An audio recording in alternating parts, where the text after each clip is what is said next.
Good. Alrighty, welcome team. We're doing a representation review workshop this afternoon. So welcome Malcolm Alexander, who'll be able to introduce himself in a moment, take us through this, but we'll whip around the room and just do intros so those that are on live stream or watching it later know who's in the room. So I'll pass on to you, Councillor Piddington. Stu Piddington, Councillor. Councillor Michelle Pye. Councillor Scott Shannon. Councillor Gavin Oliver. Kia ora, Councillor Owen Jackson. Councillor Alan Booth. And good afternoon, everybody. Malcolm Alexander. I'm a partner in the U Alexander advisory firm, assisting officers to the state anyway with the representation review, which Council. Brilliant. So we can probably pass to you, Malcolm, to take the lead and get us through it. Thanks. Thank you, Your Worship, and good afternoon to you and to the councillors. So today is the second of the workshop, and following on from the introductory one 2 or 3 months ago, we're now into the formal process. Just for the streaming audience who are watching this as a workshop, no decisions will be taken here. Primarily, this is looking to understand elected members' views on the various issues and choices that are before you, so that officers are aware of the matters that they should traverse in the papers that will come to you in the new year as you look to develop what is your initial proposal. Once you have an initial proposal, that will go out for consultation, and then following that you'll have a final proposal subject to any appeals or objections that there might be. I've prepared here a very full slide pack so that the record shows that there was due consideration to all the requirements of the statute. The first part of the process is just to remind you what those decision points are that you'll be required to take, and then the second half will be around seeking your views on the various nature of those points as we go forward. Happy to take questions at any point on this. In front of you, you have a series of maps. They're interesting, but we'll get to those in due course when we will talk about potential changes or options for change around ward boundaries, should you be minded to continue with a ward process. So, are people comfortable with that approach? So, just for the record, why are we having a representation review? Then to the key considerations. Then we'll deal with community boards, the requirements that apply to you to consider effective and fair representation at a ward level also apply to the community boards. And then I'll just quickly finalise with the appeals and objections process. So, why is a review required? So under 19H of the Local Electoral Act, council is required to review representation within a district at least once every 6 years, and Timaru District Council review is now due. I've summarised the 4 key, or 5 really if you include community boards, decisions that have to be made. First of all, the nature of your representation model, wards, at large or a combination thereof. The number of elected members to be pursued in respect of whatever model you take up. If you go down the ward, names, boundaries, and then if you also go down the ward, how many elected members per ward should be subject to election by the community. And as I say, like provisions under 19J of the Act apply to community boards. So the key provisions are, I'll just run through these, happy to take questions as we go. You must determine by resolution, so it'll be a formal council meeting where you do this, how councillors are to be elected other than the mayor. The mayor is always elected at large. By at large, I mean a vote by the community as a whole or geographically split, which is the ward system. If you have 2 or more wards, you've got to then determine the name and the boundary of each ward, and then the number of elected members per ward, subject to what I'll get to, what is known as the plus or minus 10% rule. If you go for a combination of at-large and wards, it gets slightly more complicated, and then we have to determine how many are elected at-large, which is across the whole of the Timaru district, and how many are elected by wards. Okay. There are a couple of basic tests that are applied across the board as you consider these various decision points. And the first and foremost of them is that whatever model you select, you achieve effective representation of communities of interest. Okay, that's the test. Where a council goes with a ward approach, then those boundaries must coincide with the current statistical mesh block areas determined by Statistics New Zealand, and we'll run through how that rolls later on. Tash will run you through the various scenarios of that. Additionally, any ward boundaries must try to coincide, if you had a local board, which is Auckland, or a community boundary, community board boundary. So you try to get that community of interest. Now, we do know, based on the preliminary work of the Local Government Commission, that if you were to select a ward approach, there's likely to be a change to boundary of the current wards. If you select those 3 wards again, on the basis that the Geraldine ward now falls outside the plus or minus 10% rule. As you know, there has been a census recently, last year. Just checking Statistics New Zealand website today, the first data on that's not due until May of next year. So that's a slight complication. The numbers that we have got via the Local Government Commission are extrapolations into 2022 from 2018 census data. So now whether that's a problem or not depends on how close you are to the 10% level, and we'll talk about that later. Next point is you have limits about how many elected members you have in any district. It's quite a wide limit. It ranges from 5 as a minimum through to 29. Right now you are, I think, 9 from memory plus the mayor, I think. And as I say, I've talked about the at-large. If the Local Government Commission, as councils work through whether they want a ward system or an at-large system, Dunedin, for example, I think is now all at-large. Generally have 3 components to it. First of all, the district is relatively compact where that is the case, so wards don't necessarily work for those sort of districts. There's shared commonality, community of interest in a particular area, so you don't need to meet that communities of interest differentiation. And generally they're spread across a geographic area, which for a smaller area is not the case. If you do go wards, you're also required to consider whether it's single elected member per ward or a multi-elected member per ward. So there's a number of decision points to go through. As well as effective representation, you must also have fair representation, okay, under 19V of the Local Electoral Act.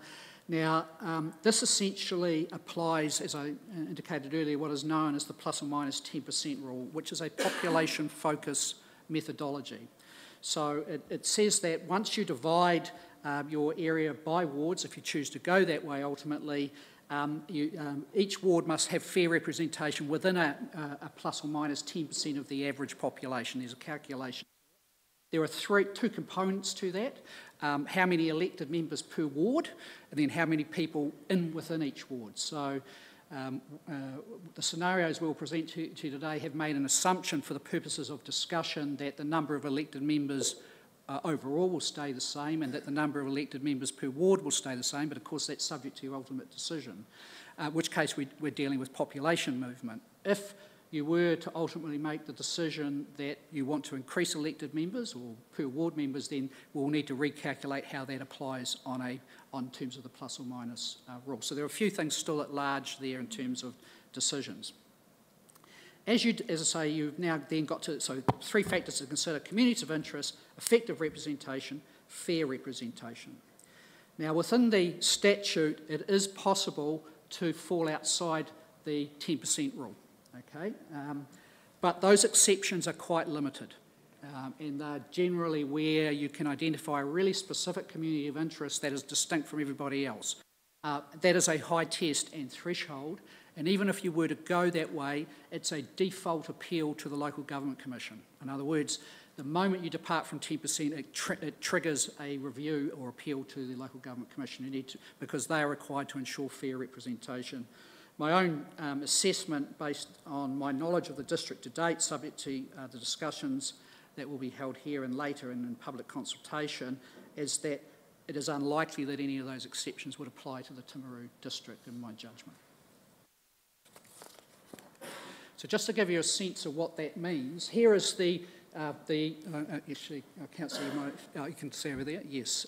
That is how it broke down in the last representation review, and you see we had the ward system with 3 wards, Geraldine, Pleasant Point, Temuka and Timaru. I've highlighted the Geraldine and Pleasant Point, Temuka numbers because you were right at the margin last time, okay? So Geraldine was essentially underrepresented by 9.52%, and Pleasant Point overrepresented by 8.64%, and Timaru basically right down the middle. Based on the calculations from the Local Government Commission, you move into the red, okay?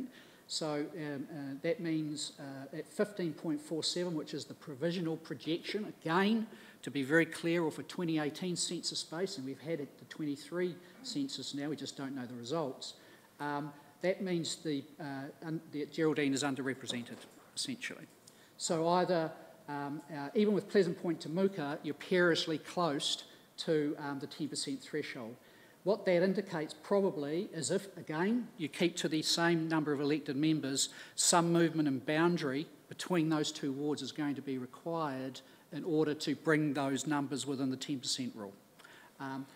Now, as I indicated just in early conversation before the workshop, we don't know what the final census results are yet. So, and that's where the mesh blocks come in. So the extent to which those final numbers are important or not depends on how much fat essentially is in the system. So if we do, for the sake of argument, a change towards that brings, say, for the sake of argument, Geraldine to 9.8, and we find that actually the ultimate results of the census push you over again, you're in there. Councillor.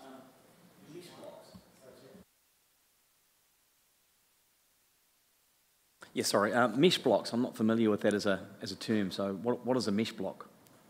I don't profess to be a great expert on it, but Tasha is. But essentially, they are specified in the statute. They are the statistical areas by which population is measured and against which representation for electoral purposes is measured. So within Timaru District, there are, well, all things being equal, there's how many, Tash? About 50-odd mesh blocks, roughly? And then some.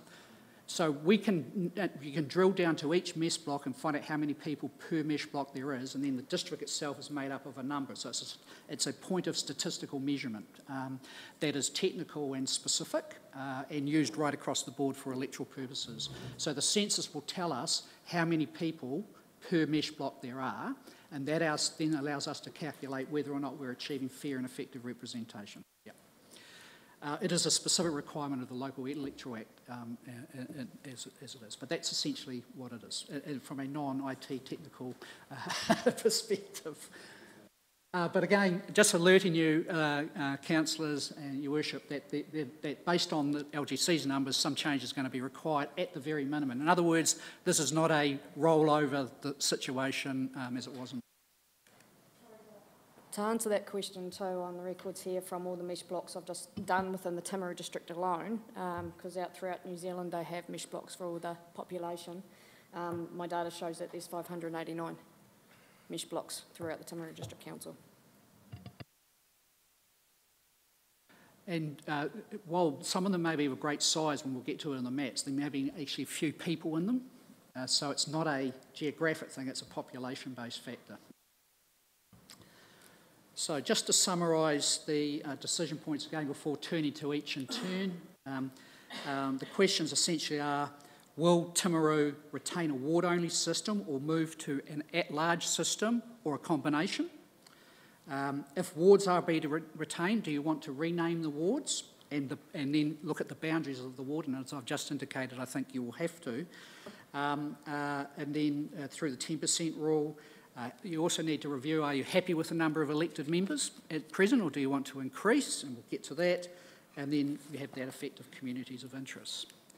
So the first real decision point is, in terms of thinking about how you apportion representation, is the concept of communities of interest, which is a term in the Act. though it's not defined in the Act, okay, per se. Local Government Commission guidance gives three aspects to thinking about communities of interest, what they call perceptual, which is an interesting word, a sense of belonging to a clearly defined area or locality. Functional is the second, the ability to meet with reasonable economy the community's requirements for comprehensive physical and human services. And then thirdly, political, the ability of the elected body to represent the interests and reconcile the conflicts of its members. Communities of interest can and do change over time, which is why you are required to consider that point as you go through the representation review. Essentially, you have three real communities of interest you've identified in the past, and they're there: Timaru, Geraldine, Pleasant Point, Temuka, and they make up the ward system and also correspond with community boards also, so you're sort of your population points. In speaking with officers, we are unaware of any substantial demographic change since the last representation review. You may have a different view, but which would alter those previously, in our view, communities of interest, but you may have a different view. My own view is that if that is so, which we'll test in a moment, this suggests probably that the at-large approach is undesirable because there may be a risk that one or more communities of interest, which are distinct at the moment, would not achieve effective representation. So at large, for example, if every council was elected out of Timaru, you could argue that people of Geraldine or Temuka or Pleasant Point would feel underrepresented. So that's the risk with that.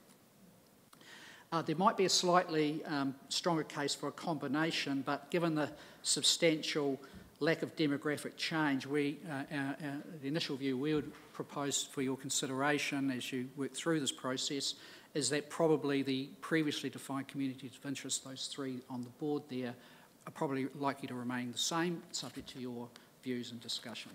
And just sort of open that up for elected members' consideration and comment.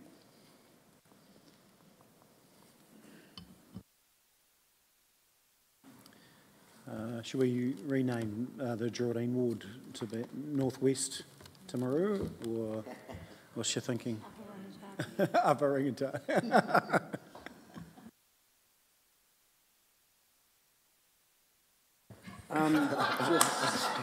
Do you want us to move in there? Lee Byrne will move us in there tomorrow. Hope's not watching. Just looking at those, Malcolm, do you account for growth and growth, how quick it's evolving in those wards?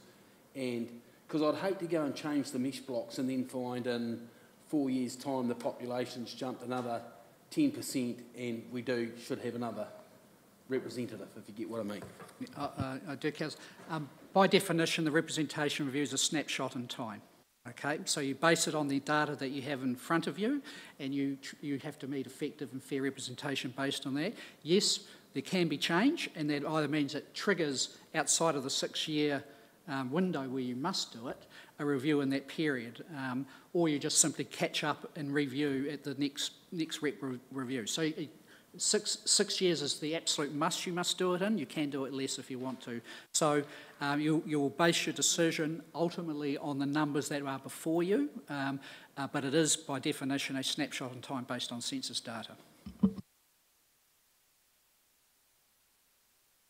So based on those mesh blocks on the outskirts of Geraldine and the numbers of people within those mesh blocks, does it not make sense? Because none of these here say that Timaru should expand into the Temuka ward, which sort of makes sense to me because the density on the outside of those mesh blocks are slightly more. I just wonder, I mean, you've got a Rari that would possibly move into the Temuka ward. I'm not too sure how the Rari people would feel about that, to be fair, but how's that going to, why have we not gone that way? We will get to that, Councillor, and Tash will run through various scenarios about how that plays out and seek your view. But before we can get to that and determine how the plus or minus 10% rule applies, you have to first determine what are the communities of interest. So, for the sake of argument, if you were to say there Geraldine is no longer a community of interest, that sort of makes for the sake of argument, councillors, that sort of makes the debate about ward boundaries a little bit redundant. We have to rethink how we do that. But if we make the assumption that the three communities of interest remain the same, then we'll be triggering a review. And again, assuming you want to keep a ward system, that will trigger the review. But right now, the question, before we can get to that, and we will, we've got a prezzo ready for you to go, which gives you scenarios. The first question is, are you comfortable as elected members representing the people of Timaru now that the three primary communities of interest in the Timaru district are, as they were in the past, Timaru, Geraldine, Pleasant Point, Temuka, or has that situation changed and there is a new or different community of interest? Councillor. So how would that work then if we didn't have community boards and you're just at large? How do the people get represented out in the country areas? I mean, has that been done before? In provincial rural districts, I'm not aware, though I'd have to do a double check because there are 67 territorial authorities, primarily use a ward system for that, to achieve effective and fair representation. But you don't, as I say, the law allows you not to do that, and so what you tend to have is where the district is more compact, a city or district, then the ward system doesn't seem as needed as perhaps. Though, you know, I know that's a live debate, or was, in Dunedin when they moved out of wards. In Wellington, which is still a relatively compact city, they have wards, okay, to ensure that the northern part of the city has fair representation relative to the eastern part of the city. But from a geographic point of view, the distance is actually quite small. So it really comes back to how do I ensure those communities get that representation, which is why it is, I think, fair to say that the overwhelming majority of councils have a ward system. Yep. Community boards is a slightly different issue, and we'll get to that in due course. Just interested, Malcolm, on that point. You know, Auckland's got a super city. You know, if you're on the fringes, you'd argue you had nothing in common with the rest of it. And I mean, if you put an Auckland lens, I'd say small rural provincial town. What defines a community of interest? Because to me, Geraldine, Temuka, Pleasant Point, apart from they all have their subtleties, but overall are small rural towns. So I'm interested in the definition of a community of interest. Ultimately that's your judgment as elected members, subject to community consultation, subject to any appeal or objection to the Local Government Commission. But ultimately it's your judgment. As I said earlier, there is no definition in the statute around communities of interest, and that's why the Commission, Local Government Commission, has given that guidance, which is back on the board again now. It is a judgment. My own view, it accords with your own, particularly in a rural and provincial district, which is large in geographic scope. It generally centres around the population centres. So when I look at, as an outsider to the Timaru districts, when I look at it and see how you've previously approached that issue with that differentiation, that's not a surprise to me and seems entirely sensible. But you are the locals and you can make a judgment about whether that's still fair or not. It is, in fact, your call, essentially. Malcolm, have you seen any councils that have a rural community of interest rather than based around a small town, so where it's just purely being rural? Yeah, subject to double checking, I think Waimakariri has a rural ward, sorry, take that back, I think it was Hastings District has a rural approach. So some do. So Hastings District is a relatively large geographic district, has about, from memory, about 80,000 people, but the primary population centre is the Hastings community, town. It sort of wraps around Napier, but the rest of the district is essentially rural, and so I think they do a rural, but I'd have to double check that. But yes, that's not unusual. I'm not advocating for change, but I do think that rural is a unique community of interest and not necessarily have the same. Stop looking at me like that, Councillor Booth. And don't necessarily have the same community, interests as small provincial, small rural towns. I hear that, Councillor. We can certainly do some more research into how that breaks down, bearing in mind that once you do that split, you also must satisfy the effective and fair representation thing. Yeah. But certainly we can bring back to the table in the papers when we come to it how that rolls out in other districts, if you'd find that helpful. So could you, Malcolm, then, if the elected members so decided, you could actually split the Temuka Pleasant Point 1.5 there? Potentially, and again, we'll have to get to how those numbers roll at the point. We just need to sort of step through the decision point first. In general, broad terms, are those the communities of interest? And then when we apply the fair and effective representation test, then we'll find out where that line is drawn, okay? Because we don't get to that point if you wanted to change your communities of interest, if you get my drift, which is why it's a step process, yep. Fair for me to get a feel from the room that, at least at this point, the three communities of interest that have been previously identified remain so, but we'll bring back to you different scenarios in terms of how other councils have addressed this issue, and particularly in provincial and rural areas. We have a broader area. Is that elected members comfortable with that?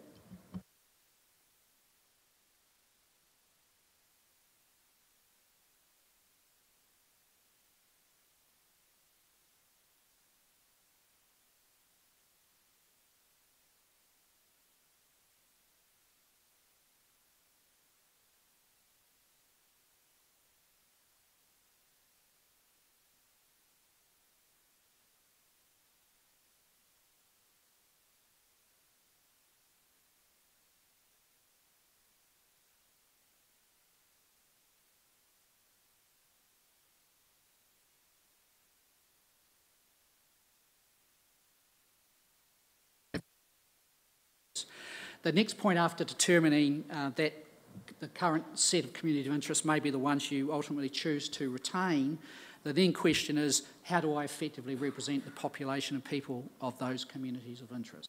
So your current position is we do that by a ward system, okay? So that's in counterpoint to an at-large system.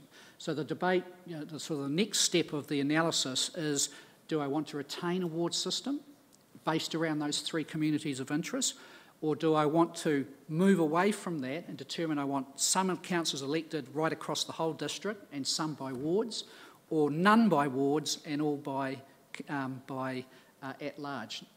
By going with a sort of an indication of three communities of interest, my own personal view is that probably means at large is not the most effective way of getting representation, but I sort of open that up for your perspective about, the ward model, essentially.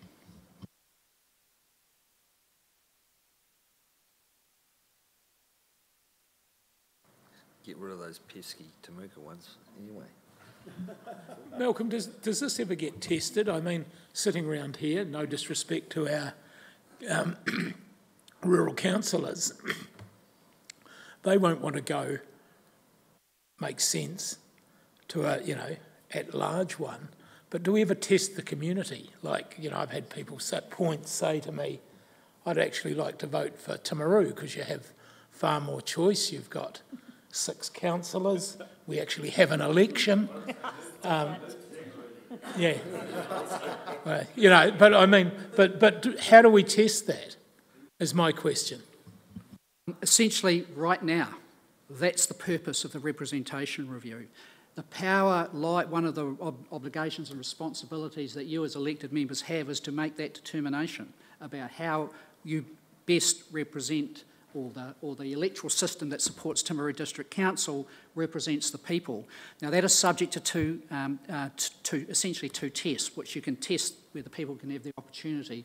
After you do an initial proposal, which is what we're working towards now, which will be, this is what we think the representation model for the next, at least the next term and potentially 2, is this. And that will then go to public consultation, so the public will have their opportunity to express a view one way or t'other, and then you are required to give due consideration to that. You're not required to follow it, but you have to give due consideration to it.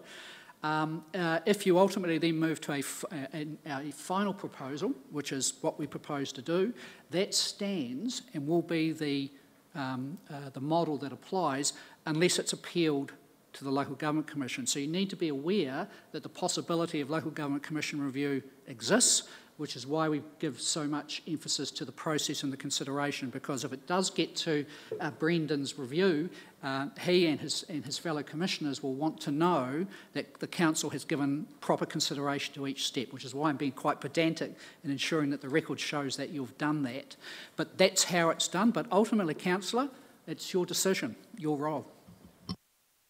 Yeah, I'd actually quite like to hear from the community, Temuka, Pleasant Point and Geraldine representatives, and just keen to know how effective the current system is and whether you think there's the value and that you're actually getting results for the people that are involved in the activity that's required. Sorry, you're talking in regard to the community boards? Yeah. Boards. Just firstly, Malcolm, can you just tell us what does it cost to run a community board on average of, say, 6 members and a councillor? Or that's generally what we've got here, haven't we? 6 members and a councillor? What are we looking at cost-wise? It would vary across different councils, councillor, and I don't have the numbers for Timaru District, but it can range from small, depending on how many meetings there are. Depends what their budget is. If they've got a budget, for example, giving grants, some community boards do it. I know, or at least it used to be the case, subject to checking, is in Thames Coromandel, where they have quite a large number of community boards which they delegate a lot of power to. The costs would therefore be higher because they're effectively doing governance at that level. Other community boards have a very small role indeed, so it's very hard to give an average. You would have to look at the costs of your three and give a sense about. Now, having said that, I always argue that democracy, no one said democracy is cheap, so there's a trade-off there between representation and cost. So, yeah. Perhaps given, I've got a feeling that it's like 350,000 or something per community board. And perhaps Nigel, you might have more. No, I don't. I'd be interested in knowing the numbers, but I mean your governance costs, at 60, 70k or something. But actually, it's staff time over and above that, so it's probably not as bad as you think. I'd say you might, you might go. It depends on project specific and how much they're doing. But you might only be 150k, which there again, you take it away, it's hard to put it back, isn't it? It's a challenge. So it's probably not as bad. But I'd be interesting to do a deeper dive. It's probably not a priority for us, but we could ask staff. They've got a million other things to do. I haven't had an answer from the representatives on how effective they are.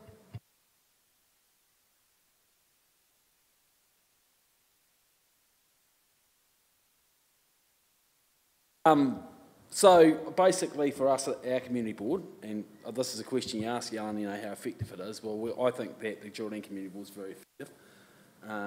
It's got quite a big footprint right up the top of the Rangitata Gorge, and it's, in the 6 years I've been on, or since I did 3 years on community board and out council for 4 years, I've found that the community board's been really effective, and I think that when councillors come out, they are quite, at times, astounded at the engagement of our community board.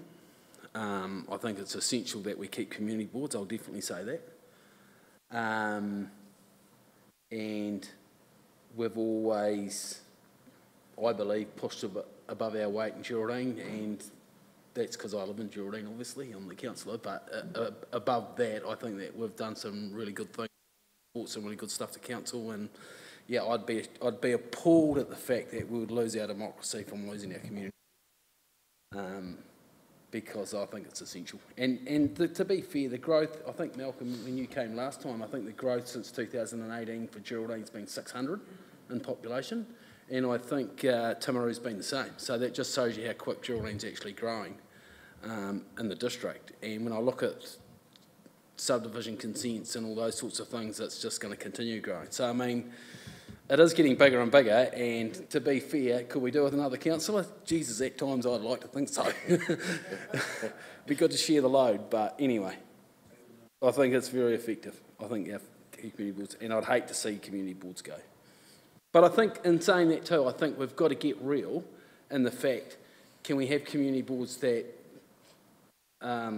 you know, are responsible for 1,000 people or 700 people or whatever, because I don't think that's really effective. And we look at amalgamations of councils, which I don't think will be too far away. Having community boards 11 kilometres apart doesn't really make sense for me a little bit, so. Just point of clarification, councillors.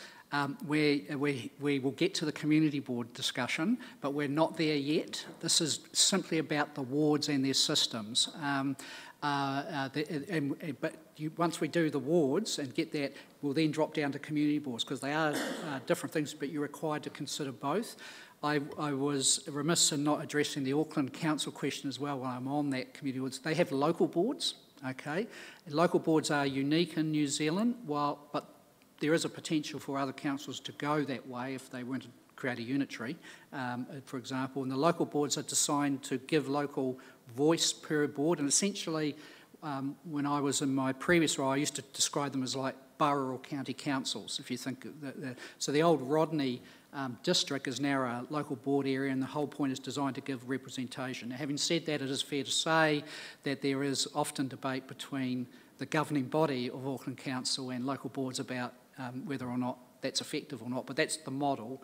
And community boards outside of Auckland are designed to sort of proxy that type of approach, though the powers of local boards are distinct and different to community boards. But right now, the key question before we get to the community boards is the ward model appropriate for effective and fair representation? I get that point, but I think whether or not you have community boards determines wards as well, because my answer to your question, Councillor Booth, was going to be community boards are an absolute must, and they're very effective and they have a really strong voice for the community. If you didn't have them there, it would be really hard work for a ward councillor to get what is done in those communities on their own. And that leads into my answer to your question about the wards, is if you had really strong community boards and somehow empowered them a little bit more, then potentially you wouldn't need wards. I'm not saying we should go there, but in my mind the community board's more important. If that's strong enough, the ward system may not be as important. Again, I take the point, Councillor. One of the things that is excluded from the representation review process is the delegations to community boards. So you have to go through this decision-making without considering that, if you get my drift, because the question that's before you now is wards and then eventually community boards, but what the community boards do is down to the delegations that councillors and the mayor give them and the role. So you can't do it the other way round, if you see what I mean. That's specifically not provided for in the statute. You could argue that you would get the same result even if you're at large, if the same people stood, because you'd have the same communities voting. You know, like if we, the 10 of us in this room, stood for election, you'd still get all of Geraldine voting for Gav, potentially. Well, not all, but you know what I mean? So you've still got 5,000 or 9,000, whatever the figure is, members of that community in that area voting that are likely to vote for the same person, whether they're in a ward or at large. So you potentially would end up with the same result anyway. I'm still not advocating for wards to be gone, I'm just teasing out the issues. But you could likely get split votes, so if you have three Gavs going for it, Gav and John and Peter, then makes it challenging. Yeah. And then it tends to lean towards the urbans to some extent, As a matter of practice, that absolutely is one scenario that may play out. The Act is blind to that. It's simply asking what model delivers fair and effective representation, okay? The fact that one model or the other might deliver in actuality the same set of people, the Act is not about that. It's about, do we ensure that if there are distinct communities of interest within a district, which is why it's the first question, that they achieve fair and effective representation. So where you have at large, it's generally where there's a spread and the community of interest is least focused. Hence, it's the first question. So if you're saying those are the three areas, which sort of leads into the community board discussion also, and because of the nature of their setup at the moment, you're saying that that means some form of geographic model is required to achieve that test of fair and effective.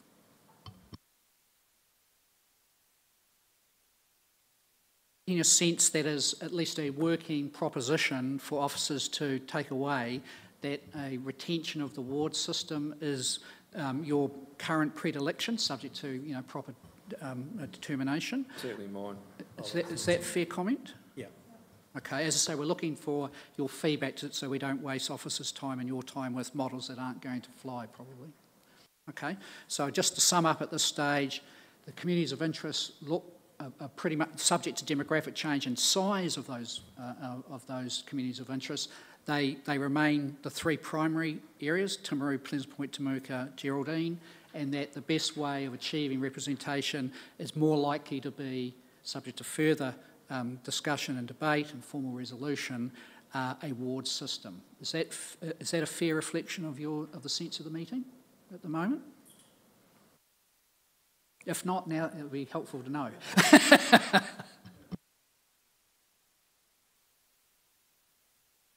Kind of interested in this rural concept. Made a note, we'll bring that back with the other scenarios, because wards, there could be different ways of configuring them. Absolutely. I had people, sorry, in Pleasant Point, say that they would have liked to have voted for me at the last election. So, and people in Temuka for that matter, but they weren't able to because they felt that I would represent them best.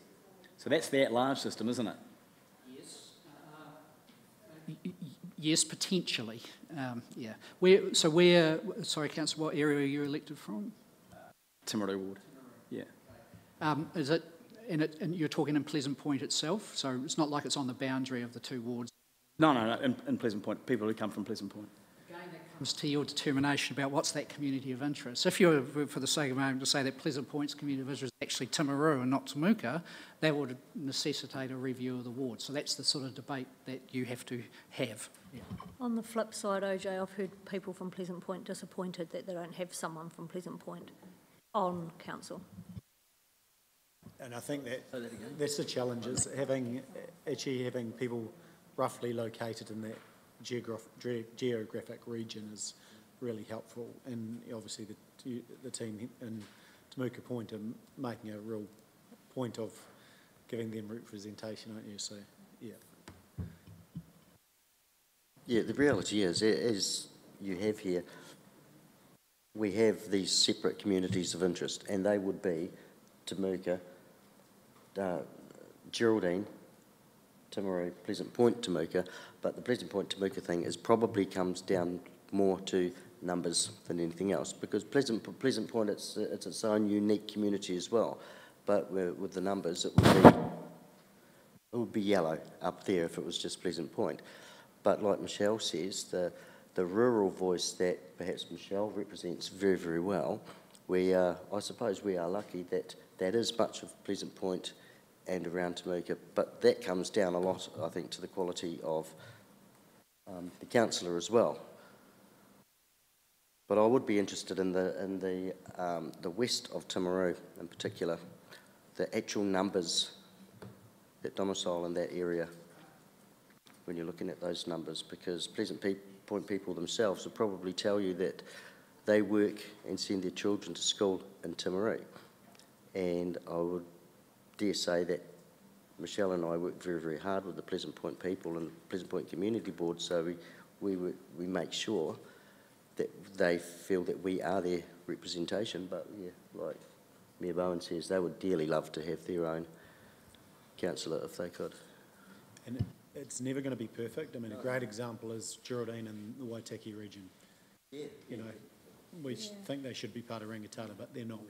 They're in a political region with Wanaka and Oamaru. Any reason why Pleasant Point isn't actually on its own And so, I'd so say it would have where been- would the boundary be? It would be almost at Temuka, would it? It would be in Temuka down the main street, probably, I would expect. I would imagine that was done back in the amalgamation days, yeah. Mesh blocks determine a lot once you go into the ward system about where that line is drawn to meet that 10% rule, which we'll get to now, just to show you the various scenarios. It could be fun, though, is putting the Pleasant Point ward down the middle of Temuka. Malcolm, it's mathematical rather than anything. Geraldine's growing. None of these maps show a change, sorry Michelle and Scott, that Geraldine get 2 and Temuka have 1. Yet in a couple of years, with the way Geraldine is going, we're going to keep moving that map. So I'm just interested why you haven't put an option of Pleasant Point in with Geraldine. So this is the first substantive workshop where we're cutting and pasting. So I've already made a note that you may look at a scenario about Pleasant Point. So we've had to make a number of assumptions for the purposes of this debate, but we're subject to your views. So if you're saying that the demographics of Geraldine are going to continue to grow, that may affect whether or not how many elected members you wish across the district and then how you apportion them towards. Those are decisions for you, and we're trying to take a sense of where you think you're going. Having said that, I accept, because you can see the red, that Geraldine has obviously grown based on the extrapolation from the 2018 data to 2022. We will know that definitively when the 23 census data is available. But again, that'll be too late for this. No, not necessarily, because your final decision doesn't actually have to be made till 2025. Okay, you can do it earlier if you want to, go through the process. But the issue is about where in the point that data will come to bear. Now, it's due based on the Statistics Department website to be May of 24, which was within your window. If you wanted to go real early, which you could do, February, March, for your initial proposal, you could do that. The risk is, you say, that the number is so substantially different. LGC has considered that in its extrapolation, so that's probably ballpark, unless there's something else, the degree of growth since 22 into Geraldine or Pleasant Point or wherever so we won't actually know that till then. We will, as I say, we're intending to ask statistics in the new year whether they can expedite Timaru's numbers, and I presume anyone else going through a rep review would do so. But having said that, you don't have to make your initial proposal to, I think, the end of July from memory. I'll check that, it's the dates in the back of the papers here. So that gives you the opportunity to wait if you want to, but we can certainly at that point have bring papers to you to say how it's rolling in terms of the various scenarios that we're looking at, and then if you want to be really sure, then you'll know that data then. Again, as we, for the sake of argument today, and Tash will take you through this in a minute, move the boundaries around to get a sense. If you only came down, for example, based on current ward boundaries and elected members per ward, you brought 15.47 down to 9.8 for the sake of argument. That is within the plus or minus 10% rule, but it only needs a few people to move around and you're going to trigger over. So if you brought it down to 6%, there's probably enough flex in there to be confident that it doesn't matter what it is, you'll be okay. So so there's a bit of chicken and egg going on here, Councillor, if you get my... Yeah, no, I'm with you. Yeah. Well, we do have sort of, we've given you the hard copies, and I know also I give these things out early or not. I always believe in giving things out early, but people love to play with it. But we've also got, Tash is going to take you through the scenarios on the line about the mesh blocks. Now, this is a scenario where you choose to retain the current 3-ward system and the current number of elected members per ward, which goes to how many elected members overall. And just to show how that would play out, Tasha's going to take you through those scenarios which are printed out for you here. So if I'd hand it over to Tash, she can take you through that. Thank you, Malcolm. For those who don't know me, I'm Tash Port. I'm the GIS analyst here at PwC. So a few months ago I was approached by Malcolm and Jackie to go through the data on through what we have so far from the 2018 census population by the mesh block boundaries.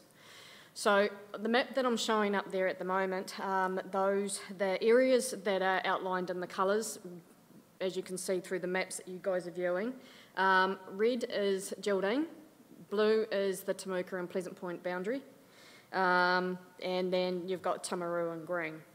That's as they currently stand. In the paperwork that I've given you, there was 3 options with the numbers that Malcolm was going, I think it was 10%, or 10% either way.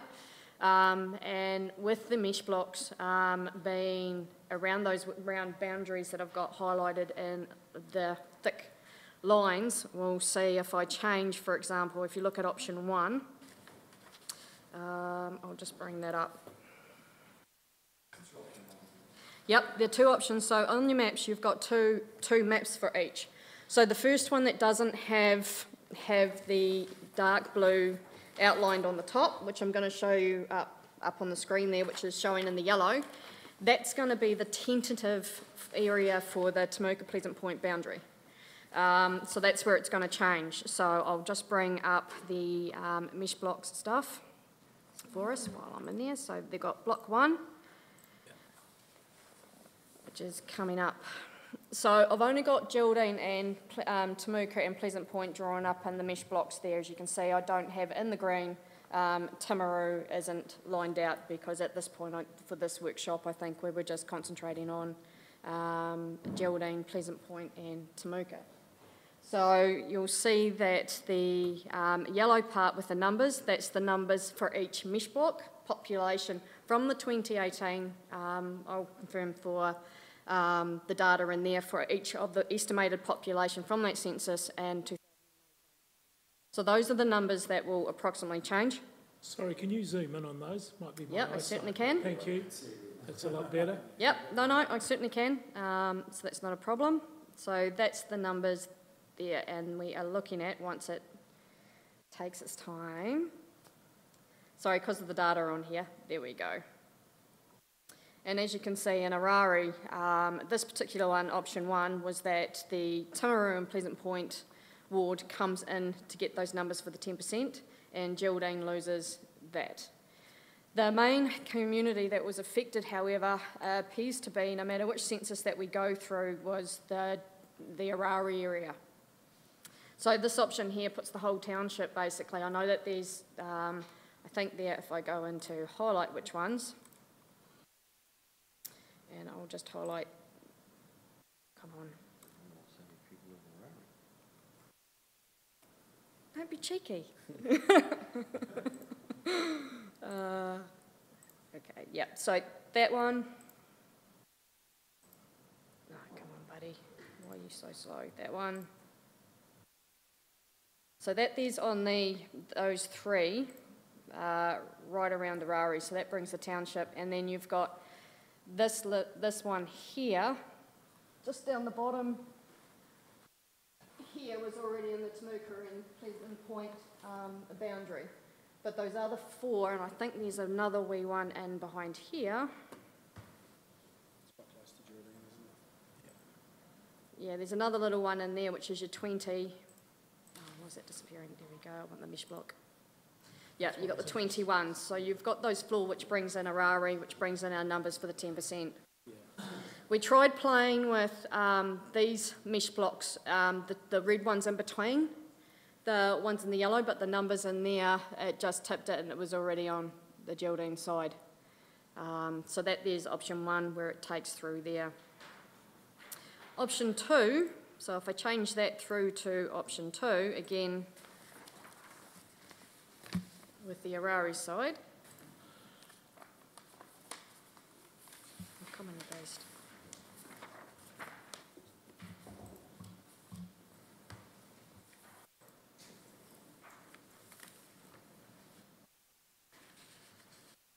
Yep, oops.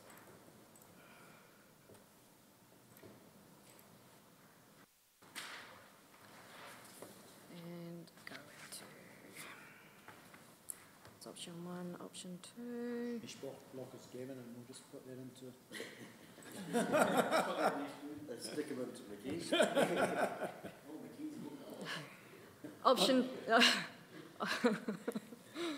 Option 2, as you can see, basically brings the Temuka Pleasant Point boundary up through there, and then Arari. I think those numbers were a bit lower, weren't they, Malcolm? From that one there, I think the tentative populated for option 2 was 396, where the ones and one was 585. So it brought you up, which means that's also 585 that also disappears from Geraldine.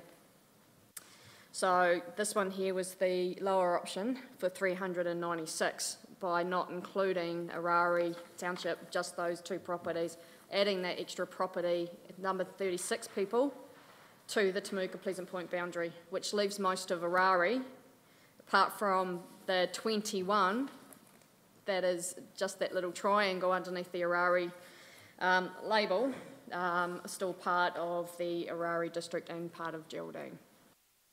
That was the other option. Because that is a small mesh block too, unfortunately when we're splitting everyone up, we can't go by the highways as such, because you've got mesh blocks cutting through highways or certain roads and that, so you can't go by roads or parcel boundaries, because those properties can cut through those roads on that mesh block by the government, and that doesn't allow us to do it. So we've had to go by mesh block by mesh block.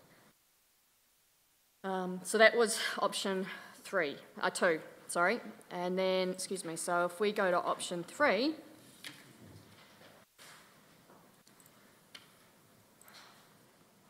as you can see with option 3, it will give us, I think that was the one that has 400 and, if I can just see that there, 417 added in the population, and of course that was cutting Arari basically in half. The mesh block, we're lucky enough for the mesh block for that, basically is the highway, apart from the 2 above Arari, where the main highway comes around that Arari curve that goes over the Arari River. But yeah, otherwise Arari would still be mainly in Geraldine, and it's just that the small population, I think, just the rural side of it, on the more of the Temuka side, so I don't know if they classify themselves as the Temuka or Pleasant Point boundary themselves, or whether they still see themselves as Geraldine. And that was the option that gave you the 400. So those are the 3 with the mesh blocks. And as you can see there, there's our numbers when it comes up.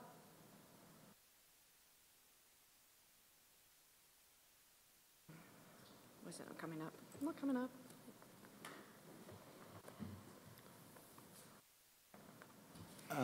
This is slightly off mesh box, but just thinking, just so we cover all bases. So another way to think about how you get best representation is we've got lots of part-time councillors at the moment, but your remuneration pool is fixed based on population effectively, isn't it? So it's not around the number. No, so it's a pool. Yeah, so we could reduce our councillors by 5, bringing it down to 4. That means the remuneration gets them up to a point whereby actually they're full-time jobs, and so then you. I've just thrown this out there. I know it's not likely, but I thought it might be just worth, its consideration. And then you've got 5 full-time elected members basically, and so just take the 3 that aren't here. Yeah, and then and then the representation that you get there would actually probably be far greater. You're dead right, Your Worship. The other variable we've yet to get to on this is number of councillors. So this is 3 scenarios based on the same number of councillors and the same number of wards and moving the wards around. It also doesn't account for the sake of argument that Pleasant Point might be its own community of interest if you want to do that, or you wanted to move to a rural-urban type split. So this is simply 3 scenarios based on the current wards to give you a sense of everything, all things being equal, that you're still going to have to change the boundary to meet the 10% rule, and that gives you options. Now, when we move off this, the next one is number of councillors. So you need at least 5. Remember, the limit is 5, so you'd have to have at least 5, and you're right. There's a pool remuneration system, so you get the same amount of money and divide it depending on how many councillors there are. That's the way it works. So if you were, when we get to that, to say, well, Geraldine, for the sake of argument, we have confidence that excuse me, that notwithstanding this point in time based on census data, that this is it. We think, if you want to future-proof, we may want to look at increasing the number of councillors representing the Geraldine ward. That would require a rejig around the rest of it to ensure that the 10% rule is applied everywhere. That's just that's one variable where Geraldine would go up 1 or 2 and everyone else stays the same. Or do you move which is why there's a number of variables at play here, depending on what your indicated preference at this stage, and then we can come back to you with those various scenarios. We just don't want to waste your time later on with scenarios that are not realistic or likely to meet your needs. Just along that train of thought, like rather than mucking around with the Geraldine map, which is an obvious community of interest, if we dropped one number of councillor so we have 8, the average is 6,000, which would solve the Geraldine problem without moving wards, and then it would be, you'd have to look at the mix between Timaru, Pleasant Point, Temuka, which might be a far better solution than cutting Ararai in half. Because that would kind of future-proof, because to get Geraldine to 2 councillors is a long way off, unless you're going to suck up the whole of Temuka. So why don't we look at this as what's going to make Geraldine kind of a standard with 1, and then build the other wards kind of around that? We can certainly do that. I haven't run the numbers on that, but we'd have to work out how that impacts the... first, we'd have to determine where the councillor is dropping. It would have to be bringing Pleasant Point Temuka down to 1 or Timaru down to 5. So you drop to 8 councillors. If that's the scenario you're positing, councillor, then we would have to run the numbers to ensure the 10% rule is met. And we'd do that on the basis of, again, assuming you ultimately decide to keep 3 wards. I mean, there's a lot of variables at play here. Then we'd run the numbers on the 10% rule to see how that works. It may still mean there's changes in boundary, though, because I don't know how, we haven't run those numbers yet. There might be more sensible boundaries around the borders of Timaru and like Timaru, Temuka, Pleasant Point, shifting boundaries in between those 3 communities is probably a little bit more sensible than cutting Ararai in half, to my point. We're not really, though, cutting Ararai in half, though, are we, in that first scenario, in that option 1? No. We're not really cutting it in half there. If that was the one we went with. And we haven't really talked about Rangitata Island, and I mean a massive conflict of interest here because we own a whole lot of land out there, but though that community generally does gravitate to Geraldine. That's where the school buses go, that's where the school kids to. So I just think, we've just kind of, nobody's really talking about that area, but I'm not 100% sure it makes sense for that to be in Temuka, to be honest. I don't agree. I know you don't. I know you don't. I know the people that live down at the Rangitata huts with their PO boxes in Temuka, that do their grocery shopping in Temuka and do all their shopping in Temuka. It's all got a better supermarket. Yes, exactly. I think the community of interest has as much to do with just wanting to be represented rather than anything else, personally. And I think Geraldine people are proud to be Geraldine people, Temuka people, Pleasant Point people, proud to be Point people. And they just want to be represented. And I don't think that, for example, Pleasant Point Temuka ward, I know, of course, that when Michelle and I became their councillors, we were 2 people coming from out of town. I think they've pretty quickly taken us on board as their councillors because we work hard for them and they just want representation and they're not necessarily compromising their community of interest. That was because you're the only 2 that stood though, Scotty. It had to come sooner or later, didn't it? You could argue that at large, though. You could, but we wouldn't have got in though, Michelle. I know. That isn't the test, councillor. Sorry, Malcolm, you can ask for an exemption, though, as well, can't you? 10% rule, not yet. It is a tough threshold to get past. My judgment is, but we can look into that, my judgment is that you wouldn't get the exemption. That is generally quite specific, and it doesn't appear to be within the ambit, I would argue, but we can certainly look at it if you want. But it is, I just want to manage your expectations that it is not an easy thing, because the plus or minus 10% rule is about achieving fair and effective representation. Exemptions move away from that. That's why they're hard to get. Yep.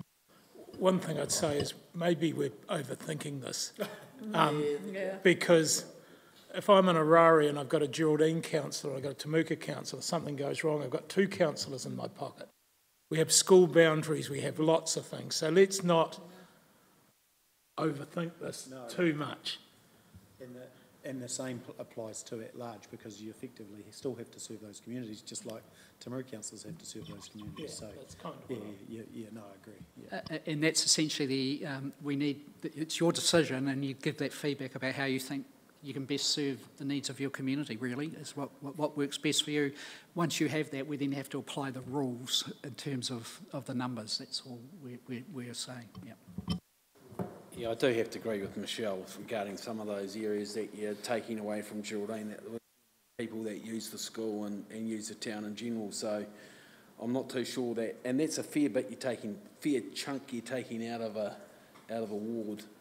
Yeah, though the numbers themselves aren't large. They're big geographically, but the determinant is the number of people. Yeah. Oh yeah, totally get that, but it's still a fair chunk of area taken out of the ward. And when I look at that, you know, at Ararai, you're 5 k's from the Geraldine town centre compared to Temuka, and it's, I don't know. To me, I agree with Michelle. I think the present point Temuka ward's the issue, because you're 0.16, only 0.16, and you've got you got 1.16 councillors that you should have, but you've got 2. So we should be. That's the real elephant in the room, isn't it? As far as that goes. Dodging around with Geraldine to make just that happen doesn't seem like the right way of going about it to me, because, yeah, I don't know, just...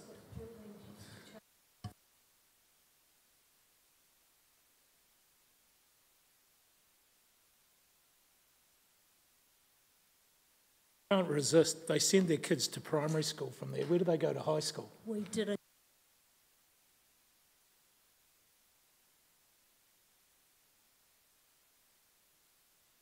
Well, am I getting a sense from elected members that there's actually a number of scenarios here you would like us to test further when we come back to you? One is, what are the numbers around the mesh blocks once you get greater certainty around the 23 census about it? But that gives you a sense of, based on our 2018 data extrapolated to 22, what that would be.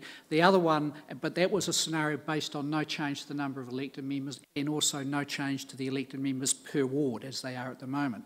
I'm getting a sense, correct me if I'm wrong, that you also want to test whether by reducing a councillor in either Timaru or Pleasant Point to give, that may result in a reallocation of the plus or minus 10%, or it might not. We need to work that through, and because we may not actually be avoiding the boundary change anyway, so we just need to run those numbers out how they would work.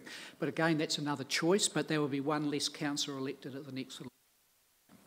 Yeah, I think selfishly, I wouldn't want to change, because I love my relationship with my fellow councillors, and out at Temuka, we have a rural expert, and we have a dude that works in the main street of town, and I think we serve our community really, really well. But we are genuinely most interested in what's best for the future for the district. So, yeah, we want to see the different options, I think. Well, my view, Councillor, that's precisely the test to apply. Leaving aside the technical legal test, what is best to ensure that the people of the Timaru district get the representation that they deserve. Yep.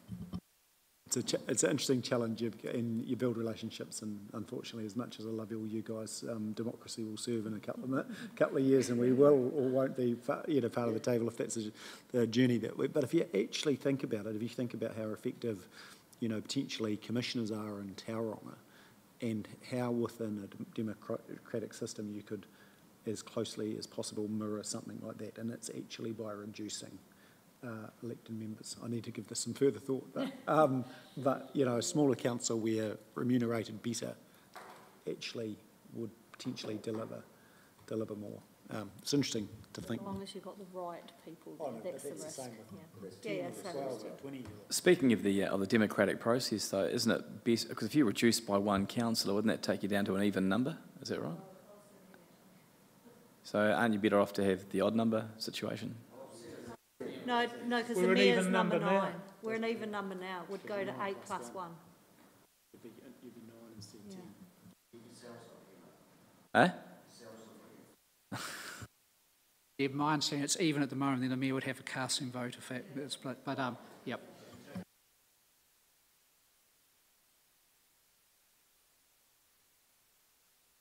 So I'm hearing that you'd like, before you, when we come back with the formal set of papers, which will give you the choices to go through, a number of permutations from the sounds of it. And I'll summarise those as best as I can now. Scenario one, and don't hold me to this as I think it through. Current ward system, current number of councillors, impact on boundaries subject to the up-to-date census data when we get it. 2, current wards. 3, one less councillor somewhere in order to increase representation proportionally for Geraldine, to bring that up. That's another scenario.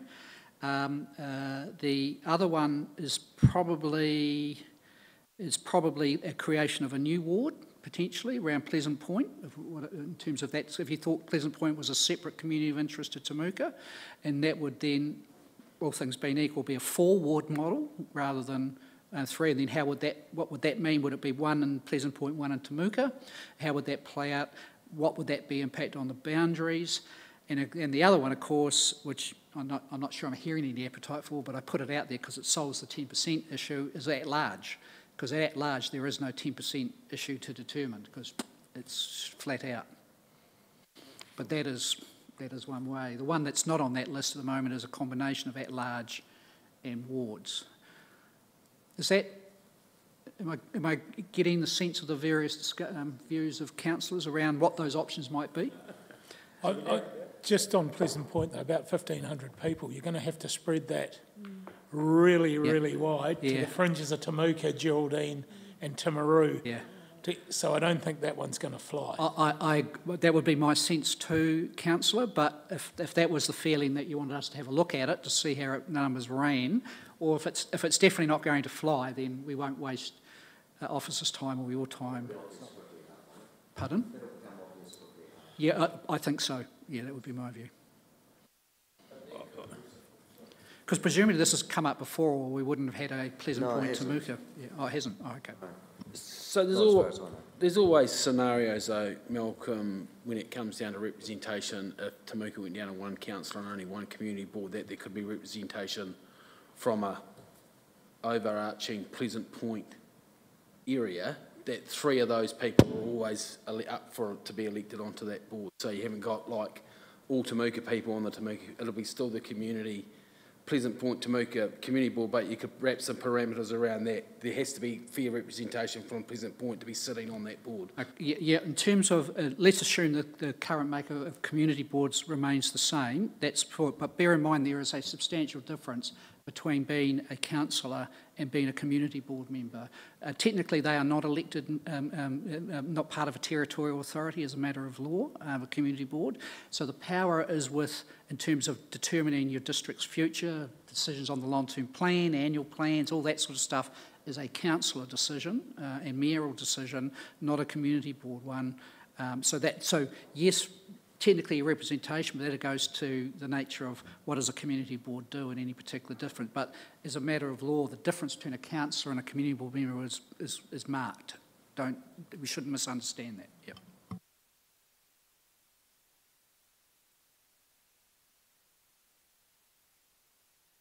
So were those sort of scenarios fair for us to play around with and bring back to you for further discussion? So just on terms of the timing, remember I marked earlier, and these are in your, they'll be in the slide pack you get later on, and they were in the one earlier. You have the end point for making an initial proposal is 31 July next year. So you can do it, you can just wait until then, but you must do it by then. Now, if Stats is true to its word and says it's going to release the data in May, then that's a happy thing, and you can delay to that unless they can give us some pre-notice about how that's rolling out for Timaru. So there's that. Then you have to go into public consultation, and then once that's finished, you have to make a final decision within 8 weeks or 2 months of the closing date from submissions, which would push you towards the end of 24. Then there's a period where people can appeal if they want to. They've got to have grounds. There's obviously grounds to do so. It's not frivolous or flippant. Goes to the LGC. They have to make a determination by 11 April 2025. So the absolute cut-off where people will know what the scenario is for the 25 election in October will be April 25. Now, if there's no appeals, then your final determination is the final determination. Yeah. So there is a bit of time to play with. You're in good shape. You're well ahead of the curve in terms of considering this at the moment, which is a good place to be. You don't want to be stressed with timelines.